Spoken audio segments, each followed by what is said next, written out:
खुशबू Blackstone अगरबत्ती।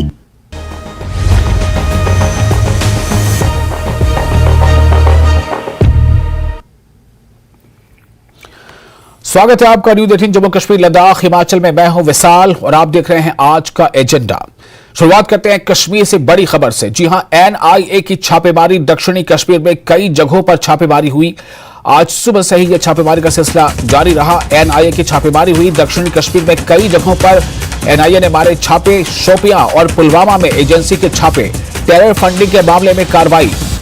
तो इस वक्त की एक बड़ी खबर आज सुबह से यानी अलग सुबह कश्मीर से यह खबर आ रही है कि एनआईए यानी नेशनल इन्वेस्टिगेशन एजेंसी की छापेमारी कार्रवाई जारी है। दक्षिणी कश्मीर में कई जगहों पर छापे पड़े हैं। शोपियां और पुलवामा में एजेंसी के छापे। टेरर फंडिंग के मामले में यह कार्रवाई हुई है।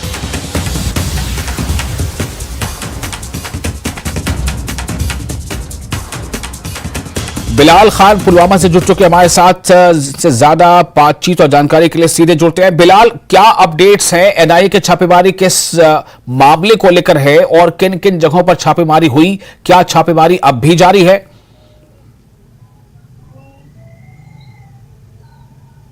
देखिए विशाल, अगर देखा जाए जनूबी कश्मीर के पुलवामा और शोपियान में आज अलल सबा यहां पर एनआईए की टीमें जो पहुंची। और यहां अगर पुलवामा की हमें बात करूं तो पुलवामा के ठोकरपोरा में जो है तकरीबन 6:30 बजे आज सुबह ये छापा मार कार्रवाई अमल में लाई गई है। अभी तक वो कार्रवाई यहां पर बदस्तूर जारी है और जो एनआईए की टीम है उनके हमरा सीआरपीएफ असिस्ट कर रही है, पुलिस असिस्ट कर रही है।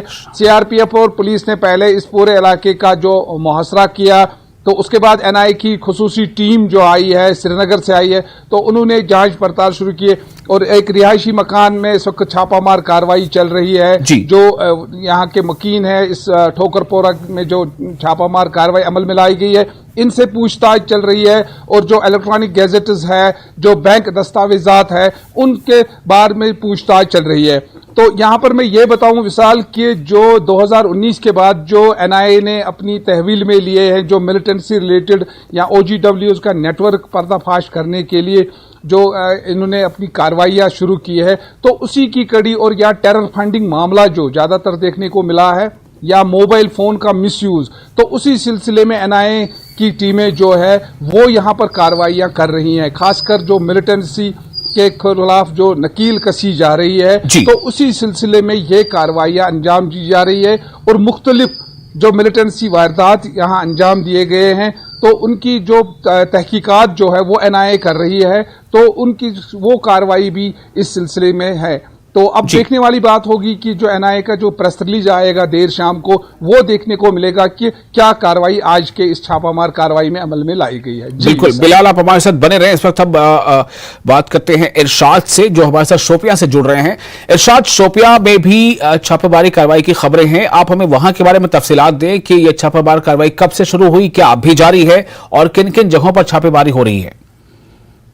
विशाल जी, आज अलल सुबह जो है शोपियान के नागबल इलाके में कौमी तहकीकाती एजेंसी की तरफ से छापामार कार्रवाई शुरू की गई है। तो एक घर में वहां पे ये छापे डाले गए हैं। फिलहाल किन चीजों को लेकर, या क्या ये टेरर फंडिंग को लेकर या अनलॉफुल एक्टिविटीज या ओजीडब्ल्यू को लेकर ये छापे मारे हुई, उसकी अभी तक तस्दीक नहीं हो पाई है। लेकिन वहां पे जो है एक घर पे छापे डाले गए। तो फिलहाल जो है नेशनल इन्वेस्टिगेशन टीम जो है वहां से निकल चुकी है और वहां क्या निकल कर सामने आता है, फिलहाल उस चीज की तस्दीक नहीं हो पाई है।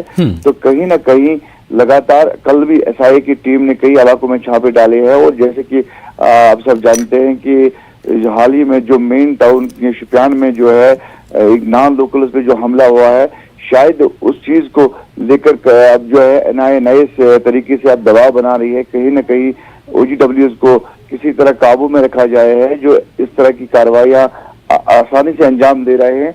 तो यही हम इस वक्त बता सकते। तो फिलहाल जो है नेशनल इन्वेस्टिगेशन टीम जो है वहां से निकल चुकी है। तो वहां क्या सामने निकल कर आया है, फिलहाल उस चीज की तस्दीक नहीं हो पा रही है विशाल जी। जी इरशाद, इरशाद हमारे साथ थे शोपिया से, ये हमें तफसील दे रहे थे। बिलाल, मैं एक बार फिर आपके पास आना चाहता हूं, अगर आप हमारी आवाज सुन रहे हैं। मेरा सवाल ये है कि ये जो लगभग हर हफ्ते या महीने में 4, 5, 6 बार, कई बार, तो ये लगातार ये जो कार्रवाइयां हो रही है एनआईए की, इसमें क्या ऐसे लोगों के खिलाफ ही कार्रवाई ज्यादा हो रही है जो मिलिटेंट्स हैं, अभी यहां नहीं है, बाहर हैं, सरहद के पार कहीं रह रहे हैं, या फिर अब ज्यादा फोकस जो ओवरग्राउंड वर्कर्स है ओजीडब्ल्यू पर है?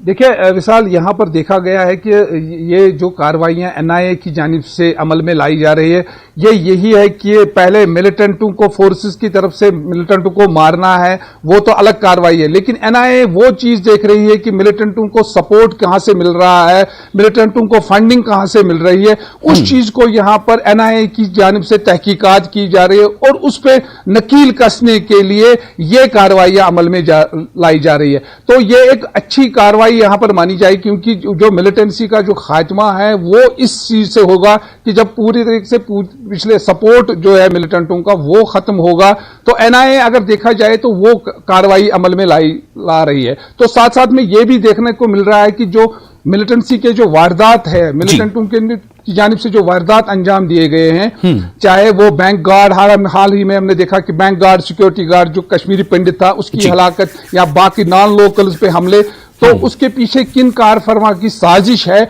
उनका पर्दाफाश करने के लिए एनआईए ऐसी कार्रवाई अमल में ला रही है। जी बिलाल और इरशाद, बहुत शुक्रिया आप दोनों का इस खबर पर जानकारी देने के लिए।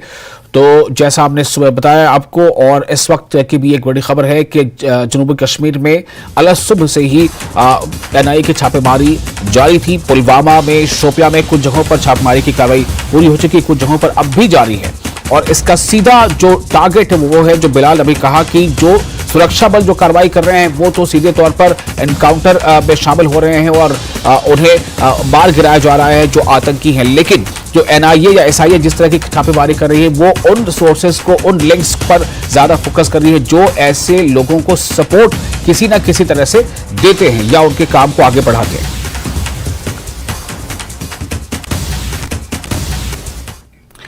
भलेसा में बारिश का दौर, आम जनजीवन प्रभावित, प्रशासन की लोगों से अपील, जरूरत पड़ने पर ही घरों से बाहर निकले। जी हां, इस तरह की मोटी मोटी खबर इस तरह से आपको बताई जा रही है ताकि ये इस बात बिल्कुल जहनशी हो जाए कि बारिश के इस हालात में बहुत एहतियात बरतना है। भलेसा में बारिश का दौर जारी है, आम जिंदगी, आम जनजीवन पूरी तरह से मुतासिर है।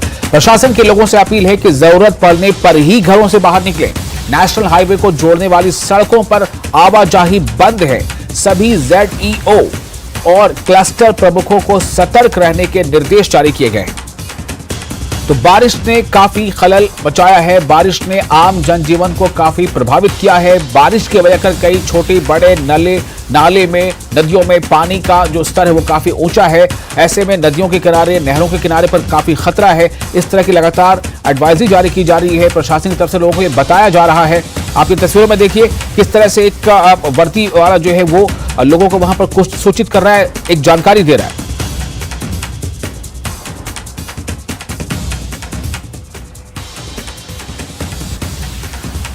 और जो हालात बन रहे हैं मौसम की वजह कर लैंड स्लाइडिंग का खतरा बढ़ा हुआ है। मिट्टी के तोदे खिसकने से कई जगहों पर सड़कें ब्लॉक हो गई हैं, कई जगहों पर लोगों के घरों को भी नुकसान पहुंचा है, और जितने भी नदी नाले हैं सभी में पानी का स्तर काफी बढ़ गया है। सड़कों की हालत खराब है, कई जगहों पर सड़कों का राब्ता टूट गया है, कई जगहों पर सड़कें बंद कर दी गई हैं।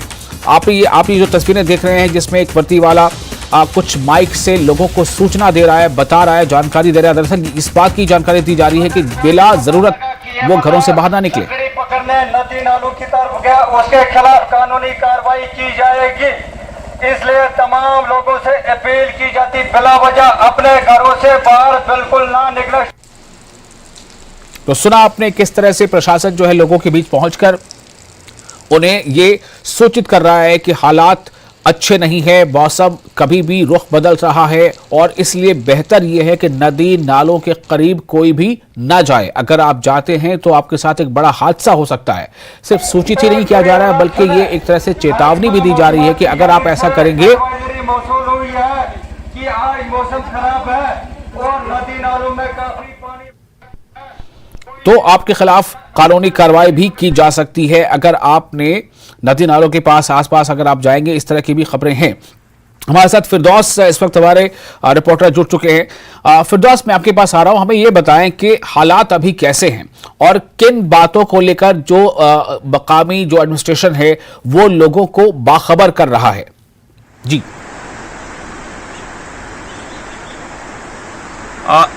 जी विशाल, देखिए आज लगभग 2 बजे से जो है आज फिर से बारिश का सिलसिला जारी है। फिर जो है एडमिनिस्ट्रेशन ने फिर एक वार्निंग करके, मतलब आपने देखा विजुअल्स में देखा कि जम्मू कश्मीर पुलिस गुंदो जो है और ठाठरी जो है वो लोगों को मार्केट में जाके लोगों को बता रही है कि वो अपने घरों में ही रिस्ट्रिक्ट रहे, क्योंकि 1-2 दिन जो मेट्रोलॉजिकल डिपार्टमेंट की वार्निंग है उसमें ये बताया गया है कि लैंडस्लाइड आने का खतरा है और उसके बाद बहुत जोरदार बारिश आने का खतरा है। इससे जो है लोगों को अवेयर कराया जा रहा है लाउड स्पीकर के जरिए, through medium of police, through medium of administration. तो आज उसको देखते हुए जो जोनल एजुकेशन ऑफिसर जो जितने भी हैं उनको चीफ एजुकेशन ऑफिसर की तरफ से हिदायत मिली है कि आप मौसम को देखते हुए जिन जिन एरियाज में, और कन्फाइंड किया है इस बात को कि जिन जिन एरियाज में ज्यादा बारिश है विदाउट एनी डिले जो है आप अपने कंसर्न पे, अपने बिहाफ पे ऑर्डर करके जो है उन स्कूलों को बंद कर सकते हैं। और यहाँ देखा गया है कि,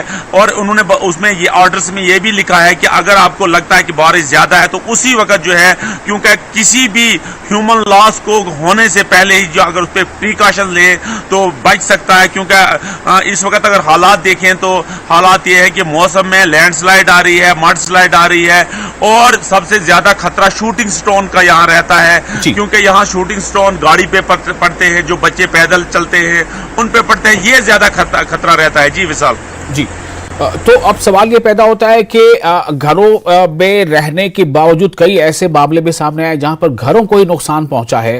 घर जो है वो मौसम की वजह कर या लैंडस्लाइड करके घरों को भी नुकसान पहुंचा। तो ऐसे में क्या जो रेस्क्यू ऑपरेशन है या रेस्क्यू टीम है वो कितनी तैयार आपको नजर आ रही है और लोगों से और किस तरह के सपोर्ट की उम्मीद कर रहा है प्रशासन या एडमिनिस्ट्रेशन? देखिए विशाल, मैं आपको बताऊं कि यहाँ 2 तरह की मुसीबतें इस वक्त लोग जो हैं वो झेल रहे हैं। एक मुसीबत तो ये है कि अर्थक्वेक कंस्टेंटली आ रहे हैं। अर्थक्वेक जो ही आता है, चाहे वो 4 पॉइंट कुछ हो या 3 पॉइंट हो, तो लोग जो हैं उसी टाइम घरों से बाहर निकल आते हैं। ऊपर से बारिश का सिलसिला जो वो जारी रहता है, उसमें भी लोग बहुत परेशान हैं। उसमें भी जहां बहुत सारे मकान में क्रैक्स पड़े हुए हैं, बहुत सारे मकानों में दरारें पड़ी हुई हैं और वो मकान बिल्कुल ही अनसेफ हो गए हैं। वो लोग टेंटों में रह रहे हैं और टेंटों में उनका रिहाइश करना इस वक्त नामुमकिन है, बहुत नामुमकिन है, क्योंकि बारिश ज्यादा आ रही है, उनको बारिश टेंटों में आ रही है। और वो लोग जब उनको बारिश का सामना करना पड़ता है तो वो टेंटों से भी निकल के जो है कहीं नियर बाय रिलेटिव्स के, कहीं नियर बाय हॉस्टल में, आंगनवाड़ी सेंटर में जाके अपना रिहाइश करते हैं। लेकिन बारिश जो है, जो कंटिन्यू बारिश चल रही है, इससे ये एक और मुसीबत यहाँ खड़ी हुई है कि जितने भी लिंक रोड्स हैं जो हाईवे को कनेक्ट करते हैं, वो लगभग उनमें लैंडस्लाइड्स आई हुई है, उनमें मड स्लाइड्स आ रही है और शूटिंग स्टोन ज्यादा गाड़ियों पे छोटे छोटे पत्थर बजते हैं, उनसे खतरा रहता है कि गाड़ी को गिरने का खतरा रहता है और गाड़ी जो है नीचे डीप जॉर्ज में चली जाती है और वो भी एक बड़ा चैलेंज रहता है एडमिनिस्ट्रेशन के लिए। इस सब को देखते हुए एडमिनिस्ट्रेशन ने अब सीधे लोगों को वार्न किया है कि अगर कोई भी पाया गया, दरिया के आसपास पाया गया या कहीं भी फजूल कहीं मार्केट में पाया गया, तो उसके खिलाफ जो है कानूनी कार्रवाई अमल में लाई जाएगी। जी विशाल जी, फिरदौस, एक मैं ये जानना चाह रहा हूं कि जो मेट्रोलॉजिकल डिपार्टमेंट है उसके अनुमान के हिसाब से या उसने जो एक तरह से आगाही दी है, उसको देखकर क्या लग रहा है कि वाकई हालात इस तरह के बन रहे हैं? क्योंकि इसके पहले भी कई बार देखा गया कि जो आगाही पहले दी गई थी उसके हिसाब से बिल्कुल हालात वैसे बनते रहे या बिगड़ते रहे। अभी जो मेट्रोलॉजिकल डिपार्टमेंट की आगाही है वो अभी क्या है आज के लिए या आने वाले दिनों के लिए क्या है? देखिए विशाल मैं आपको बताऊं जो वेदर फोरकास्ट की रिपोर्ट है उसमें 2-3 दिन जो है बहुत ज्यादा बारिश दिखाई गई है और उस बारिश को देखते हुए एडमिनिस्ट्रेशन जो है कोई खतरा मोड़ नहीं लेना चाहती है। खास करके मैं स्कूलों की बात कही, यहाँ जब भी देखा गया है कि जो बच्चे पैदल चलते हैं उनको ज्यादा नुकसान होता है क्योंकि वो नदी नालियों से उनको क्रॉस करना पड़ता है, उसके बाद स्कूल जाना पड़ता है। उसमें ज्यादा मैं आपको बताऊं अगर एक्सपर्ट्स की बात की जाए तो पूरा चिनाब रीजन जो है मैं आपको बताऊं सीधे मैं आपको बताऊं कि चिनाब रीजन इस वक्त एक मैं आपको बताऊं बारूद के ढेर पे है। अगर हम लोग जो है खुद अब प्रिकॉशन नहीं लें क्योंकि एडमिनिस्ट्रेशन इंडिविजुअल हर घर तक नहीं जा सकती है क्योंकि एडमिनिस्ट्रेशन को बहुत बड़ा सामना करना पड़ रहा है इस वक्त। वो अर्थक्वेक देखेगी, वो फ्लड्स देखेगी, वो लोगों को रेस्क्यू करेगी, इसलिए लोगों को अब खुद मोहतात रहना पड़ेगा और लोगों को इसमें खुद जो है सामने आना पड़ेगा। जी साहब जी, बहुत शुक्रिया आपका फिरदौस तमाम जानकारी के लिए। और इसके साथ ही यहां पर हम रुकेंगे एक छोटे से ब्रेक के लिए। ब्रेक के बाद भी आज का एजेंडा में खबरों का सिलसिला जारी रहेगा।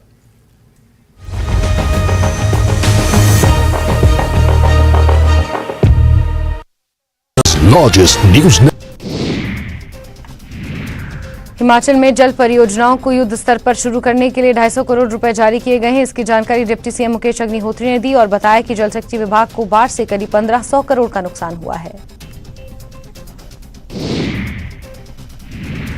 बद्दी में बाढ़ प्रभावित इलाकों का पूर्व सीएम जयराम ठाकुर ने किया दौरा। सीएम सुक्खू और मंत्रियों पर ली चुटकी, कहा केंद्र की मदद पर अगर झूठ बोलना ही है तो किसी हद तक बोले सीएम। कोई मंत्री नहीं कहता कि सुक्खू की वजह से बना मंत्री।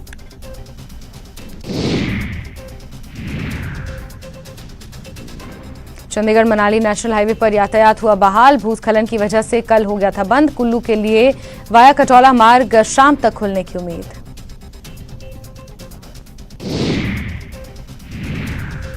देहरा में ढलियारा मोड़ पर एक डीजल भरा टैंकर पलट गया। हालांकि टैंकर में आग न लगने से बड़ा हादसा टला। आसपास के लोगों ने राहत की सांस ली।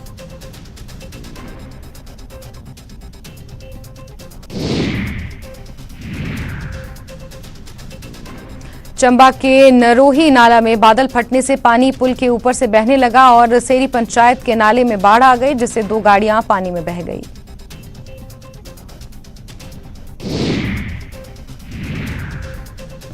कांगड़ा में क्रिप्टो करेंसी के नाम पर सैकड़ों लोगों से करोड़ों रुपए की ठगी का मामला सामने आया। न्यूज 18 को पीड़ितों ने अपनी आपबीती सुनाई। न्यूज 18 के सुझाव पर पुलिस तक मामला पहुंचा। पुलिस ने उचित कार्रवाई का भरोसा दिया।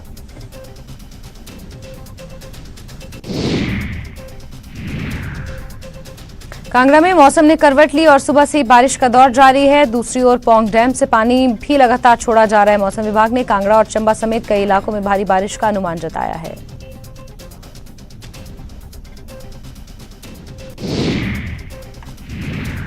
हिमाचल में जल परियोजनाओं को युद्ध स्तर पर शुरू करने के लिए 250 करोड़ रुपए जारी किए गए हैं। इसकी जानकारी डिप्टी सीएम मुकेश अग्निहोत्री ने दी और बताया कि जल शक्ति विभाग को बाढ़ से करीब 1500 करोड़ का नुकसान हुआ है।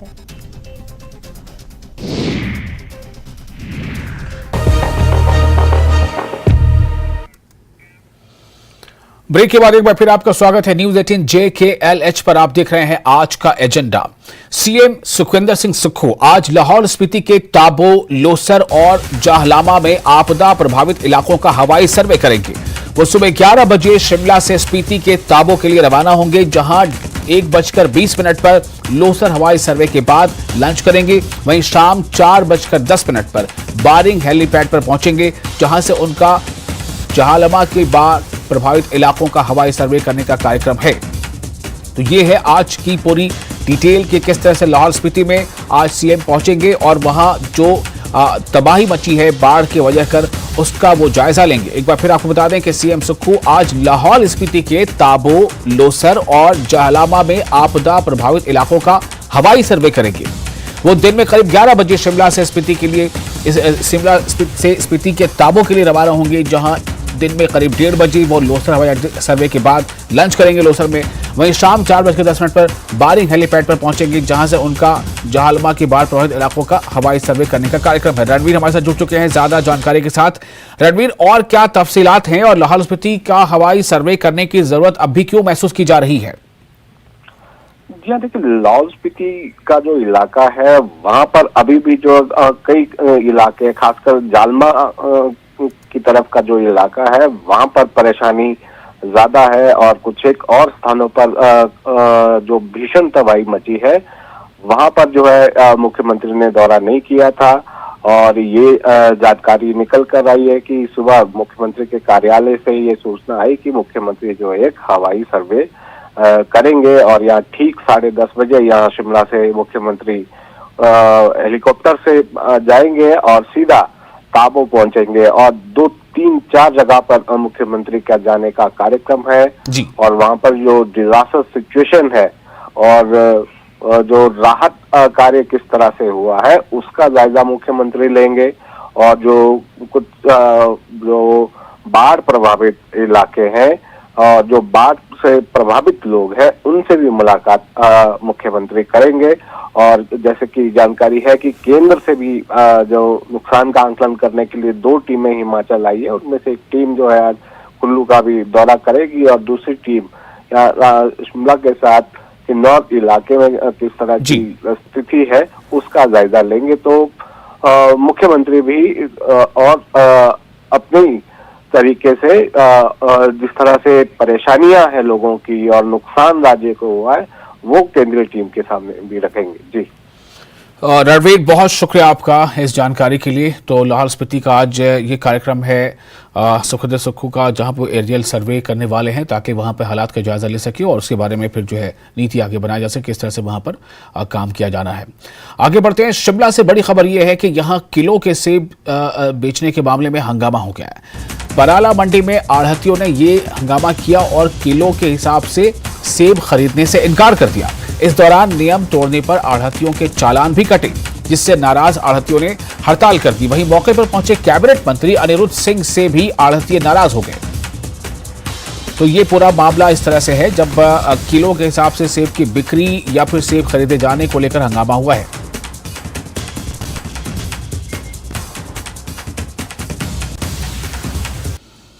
आरएसपुरा के अरानिया में लोगों द्वारा बनाया गया अस्थायी पुल बह जाने से लोगों को काफी दिक्कतों का सामना करना पड़ रहा है। लोगों ने आरोप लगाया कि वो लंबे समय से इस जगह पर एक पुल बनाने की मांग कर रहे हैं, पर सरकार के जरिए इस तरफ जरा भी ध्यान नहीं दिया गया, कोई तवज्जो नहीं दी गई। उन्होंने सरकार से मांग की है कि इस इलाके में जल्द से जल्द पुल तामीर किया जाए ताकि लोगों को राहत मिल सके।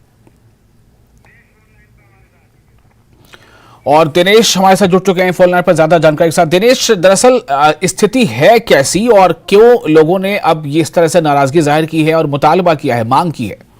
जी विशाल, आपको बता दें कि अरनिया का इलाका है और सीमावर्ती क्षेत्र है, यहाँ पर ज्यादातर लोग किसान हैं। तो ये जो यहाँ पर एक नाला बहता है और इसके ऊपर जो है लोगों द्वारा अपना एक अस्थायी पुल बनाया गया था, क्योंकि वो लगभग 10 साल से डिमांड कर रहे हैं कि इस क्षेत्र में जो है एक पुल बनाया जाए, जिससे जो क्षेत्र के लोग हैं उन्हें आवाजाही के लिए जो है कुछ जो सहूलत है वो मिल पाए। पर जो संबंधित विभाग है वो लगातार इस ओर कोई ध्यान जो है वो नहीं दे रहा। अगर बात की जाए तो इस क्षेत्र के लगभग 5 से 6 गांव जो है वो लगते हैं, जिससे जो है इस क्षेत्र के लोग उस पार जो है वो जा सकते हैं। उनका कहना है कि अगर वह दूसरा रूट इस्तेमाल करते हैं वो उन्हें लगभग 8 से 10 किलोमीटर जो है वो लंबा जो क्षेत्र है वो पड़ता है, क्योंकि इस जो लोगों द्वारा स्थायी पुल ये बनाया गया था, यहाँ से वो 5 मिनट के सफर तय करके जो है अपने घर पहुंच पाते थे। कल जो लगातार बारिश हुई है उसके बाद जो है ये पानी का तेज बहाव आने के कारण ये पुल पूरी तरह से बह गया, जिसके बाद क्षेत्र के लोग जो है वो काफी निराश जो है वो दिखाई दे रहे हैं। बहुत शुक्रिया आपका इस जानकारी के लिए। और इसके साथ ही यहाँ पर लेंगे हम रुकेंगे और साथ ही साथ आज का एजेंडा फिलहाल इतना ही, लेकिन न्यूज़ 18 जो के लिए लगातार बड़ी और अहम खबरों का सिलसिला जारी रहेगा।